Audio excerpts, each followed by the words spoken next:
Mr. Secretary General, I am here today to fight for humanity. I am here today to fight for justice for Palestinian people. I am here today to call for an end to the violence and for immediate ceasefire to save the lives of innocent people, including women and children. The safety and well-being of mankind is always our number one priority. I am sure that each one of us are touched when confronted with images of a 2-month-old baby injured and pulled away from the rubble as her family lie dead. The only question we should ask ourselves is, how much longer shall we let these atrocities continue? All of us know that this conflict is asymmetric by nature between Israel, the oppressor, the occupying power, and the Palestinian, the occupied, who are continuously being oppressed. Occupation is the core issue. The international community owes Palestinian people a long overdue independent state of Palestine living side by side in equal footing with all of us. This continued occupation and aggression by Israel does not only warrant condemnation, but it is also a grave violation of international law that demands our actions. Thus, I call the UN General Assembly to take 3 actions. First, stop the violence and military action to prevent further casualties.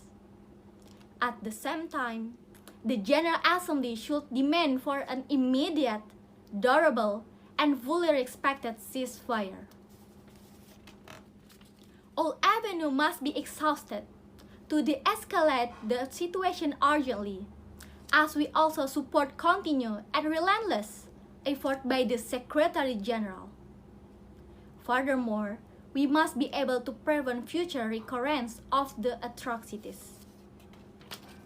In this regard, the General Assembly should call for the establishment of an international presence in all Quds to monitor and ensure the safety of the Palestinian people in the occupied territories, and to protect the status of Al-Haram Al-Sharif compound, the holy place for 3 religions.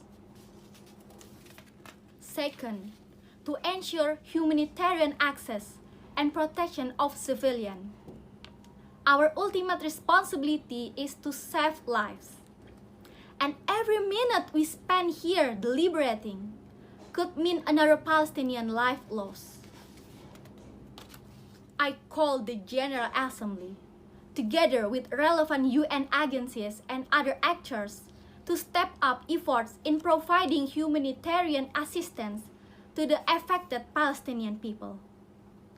It must urge Israel to open and allow access to the delivery of humanitarian aid, including to Gaza, which has been under siege for more than 13 years.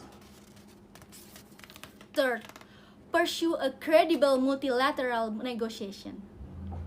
Credible negotiation is very important to advance a just and comprehensive peace based on the 2-state solution in line with internationally agreed parameters.